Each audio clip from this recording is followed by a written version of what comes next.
Now, if you find yourself to not be spiritual or you don't really believe in spirituality, you might want to go ahead and just skip this video. Just go ahead and skip this video. I'll give you some time, okay? Okay. Now, if you're familiar with my content, you're usually hearing me speak from a logical perspective, not really so much spiritual and all of these things. However, for this particular topic, I just have to combine the two because, yeah. Now, there's a creator that's on here. Her @ is Black Girl, and she was basically explaining how slavery was a contract. It was a spiritual contract that the white founding fathers of this country agreed to, a 400 plus contract that required the bodies of Black and brown people in order or in exchange for privilege, power, and riches. Now, when I heard her say that, I immediately thought about how America became one of the biggest powers, right? In Western civilization, just overall, even surpassing nations that have been there before them. And America got up there in the rankings relatively fast. Relatively fast.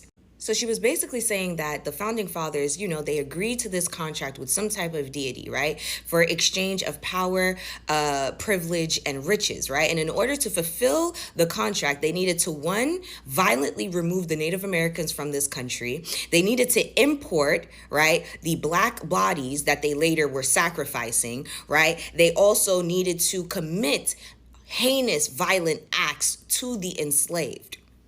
Like, these were all parts of a ritual type thing. And even though slavery ended, they continued to meet their quota through systemic racism, right? Think about it. It's through systemic racism where the destabilization of Black communities, right? The war on drugs, police brutality, all of these things are allowed to happen where what happens? Black bodies are still being sacrificed.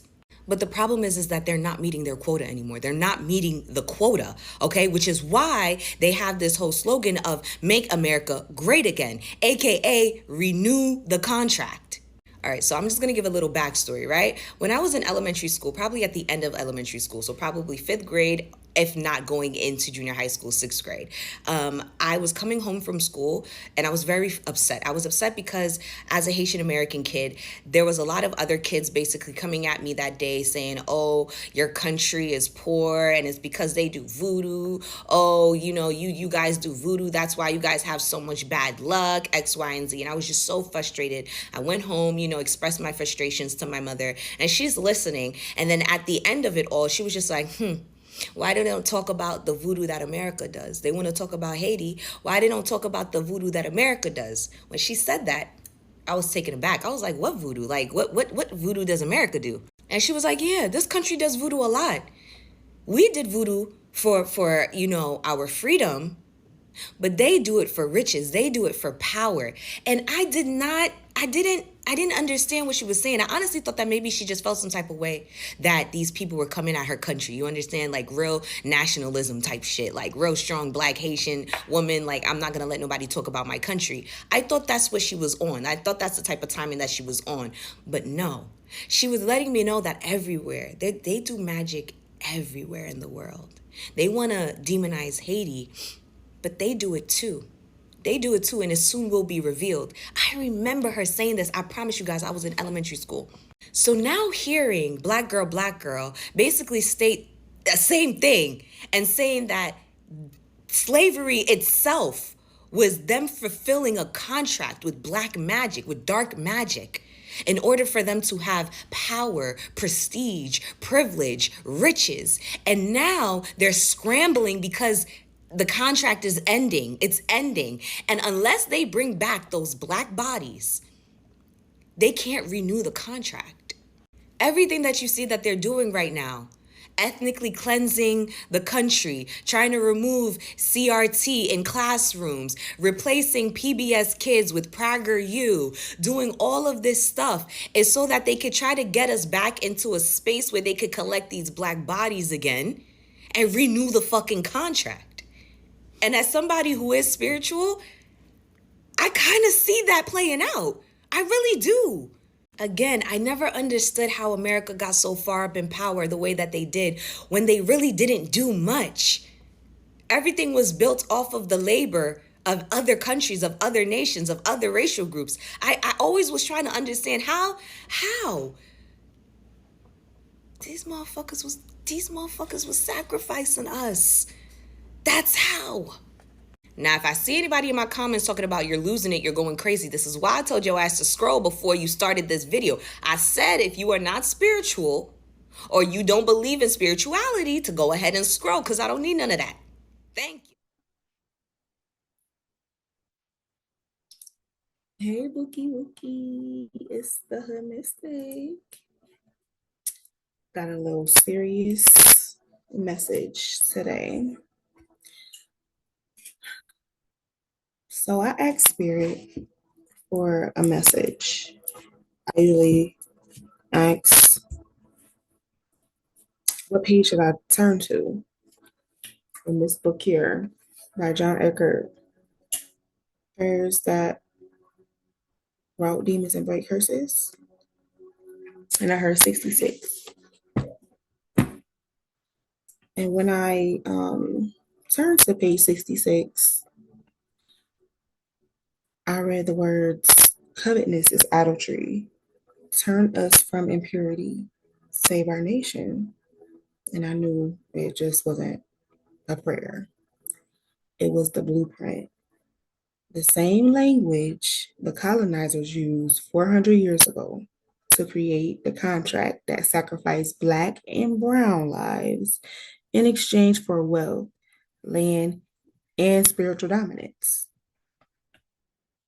Didn't know that, did you? That contract was never legal. It was spiritual. It said, give us the bodies and we'll give you gold. Take their names and we'll give you nations. Destroy their wombs and we'll give you churches. And it worked for a while. But everything they built on blood is now shaken because they never expected the sacrifice to speak.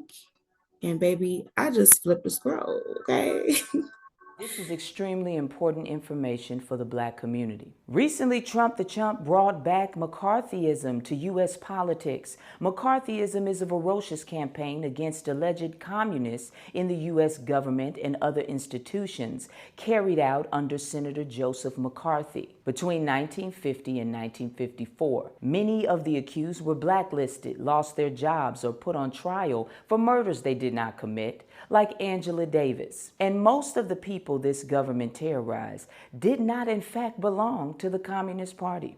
But now, instead of targeting communists, they will now be targeting anyone who's not MAGA. It sounds like a bad joke, but it's not. This new executive order, released September 25th, is already making waves across the political spectrum. It's called the National Security Presidential Memorandum 7, or NSPM-7.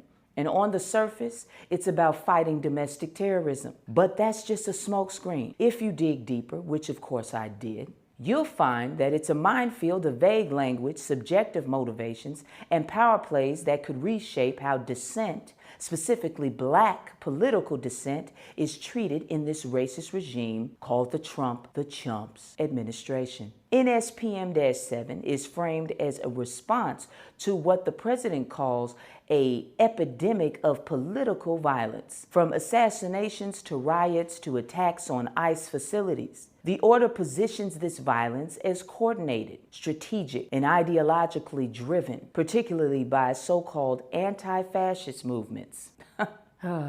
In response, the memorandum empowers the FBI's Joint Terrorism Task Force to coordinate a sweeping investigation and disruption strategy targeting networks, entities, and organizations accused of supporting or organizing political violence. That includes U.S.-based groups, individuals, and even NGOs, nonprofit organizations, and citizens abroad. Here's where things get complicated. NSPM-7 doesn't just go after acts of violence. It targets ideologies, specifically any movement or organization that critiques what the administration frames as foundational American principles. I am not making this up. And I quote, Common threads animating this violent conduct include anti-Americanism, anti-capitalism, anti-Christianity, and extremism on migration, race, and gender. Now ask yourself,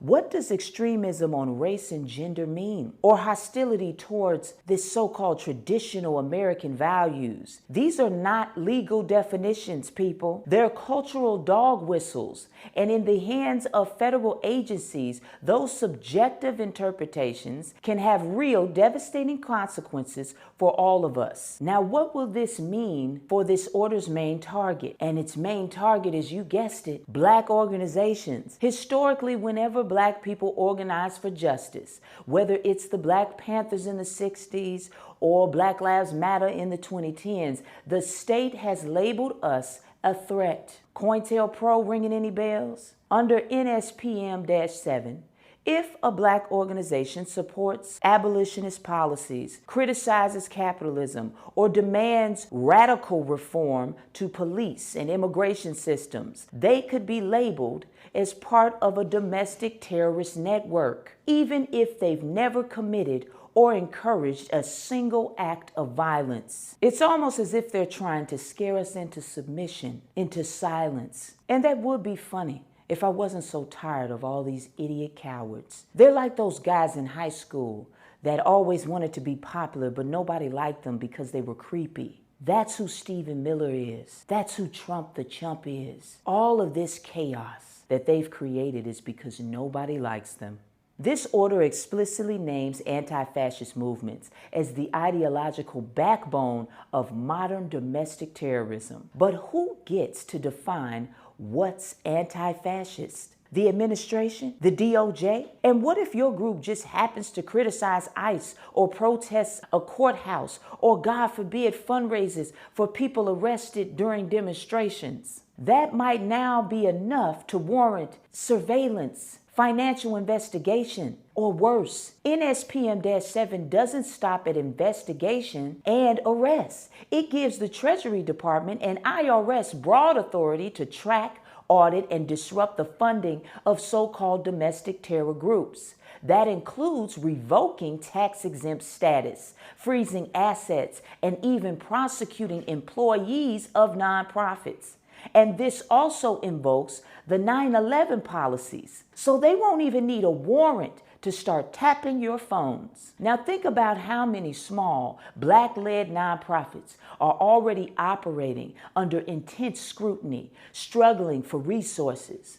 One flag donation, one protest photo on Instagram, and suddenly you're accused of supporting political violence. This kind of financial warfare could decimate grassroots movements that have never been tied to criminal activity. NSPM-7 reads less like a counterterrorism directive and more like a political loyalty test. If you don't agree with the administration's stance on immigration, policing, race, religion, or gender, you may now be viewed as a national security threat. So what happens when the government uses the domestic terrorist label to silence their opposition, to stop protests, to scare people from organizing in their communities? You don't need a conspiracy theory to see where this could go, where this is going. We've already been there. So where does that leave us? First, you must know your rights. We have a Know Your Rights checklist on our website.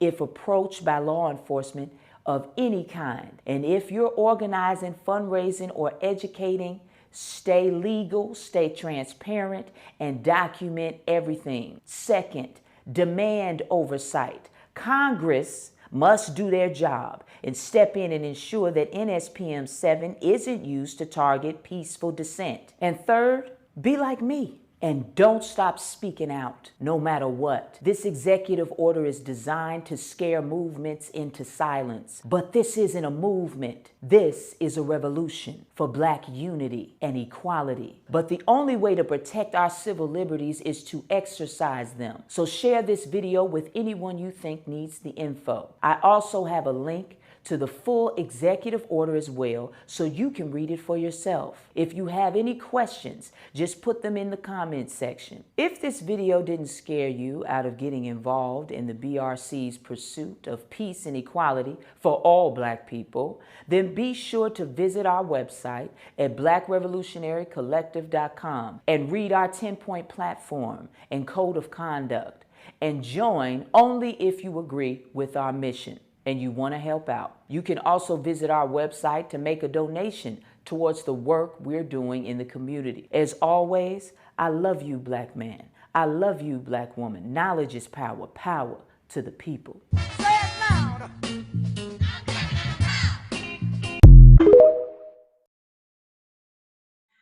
Listen, you think Cointelpro was the only weapon? Religion was the first weapon. They turned pulpits into portals to power. Well, for power. Called genocide, salvation, and lust, covenant. But let's be clear, the original sin of this nation wasn't rebellion. It was idolatry of greed. And they sacrificed us to feed it. They thought our ancestry here in 1619, that meant 2019 marked 400 years. They brought our ancestors here in 1619, and that means 2019 marked 400 years, right? And in 2020, the world shut down. Not just from COVID. Spirit, the Holy Spirit, the Most High, pulled the plug. The energy grid dried up. The contract had expired. And every year since, they've been scrambling to renew it. If you notice, the government shut down last year in this exact window of time. And now it's happening again. They had to re-elect that president for this purpose, to carry this out, because Kamala wasn't going to renew that type of a contract. Okay? Every October, it's the same ritual. They argue over budgets, but what they're really doing is begging the system to reboot. Okay? They're trying to spiritually fund a lie that's already been revoked.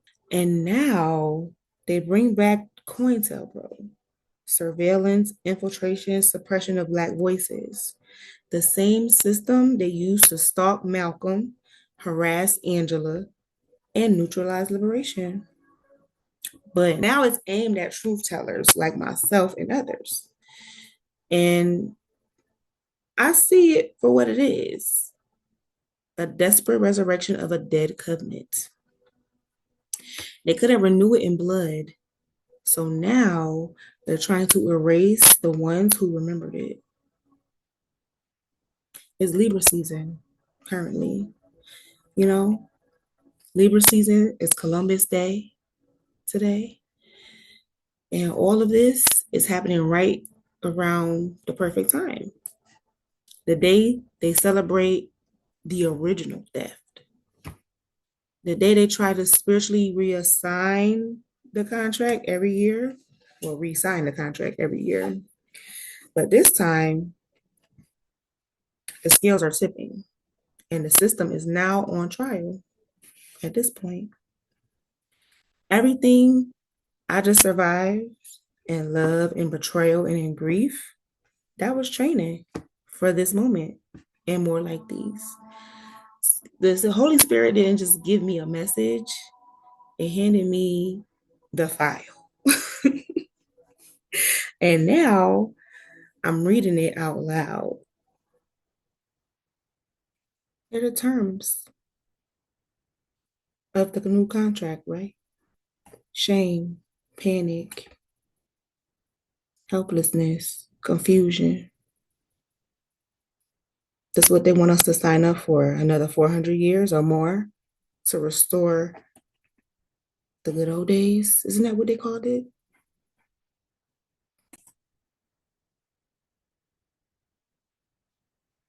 That's the energy they want us in. Fear and silence. Fear and silence. So to the watchers, we brought back Cointelpro. Then watch this. Because we're not afraid. We're not hiding. And I will not sign your silence. Because when I flip to page 66 in that book, and Spirit cracked the contract in real time, and now you can't spiritually fund what's already been exposed. We're awakening. We're not going to go back to sleep. We know who we are. We know what this is. And we're not going to go backwards. This isn't the end of the world. It's the end of their world, the unawakened world, the 3D world, materialism, narcissism, greed, satanic, occultist, sacrificing. The blood altar is cold. The covenant is broken. And the descendants of the offering, the 13 families. Yeah, the original. They just filed the reversal. I'm the hood mystic. I don't just survive. I flip the scroll with wisdom, resistance, resonance, but most importantly, with love. Peace. Holla at y'all later.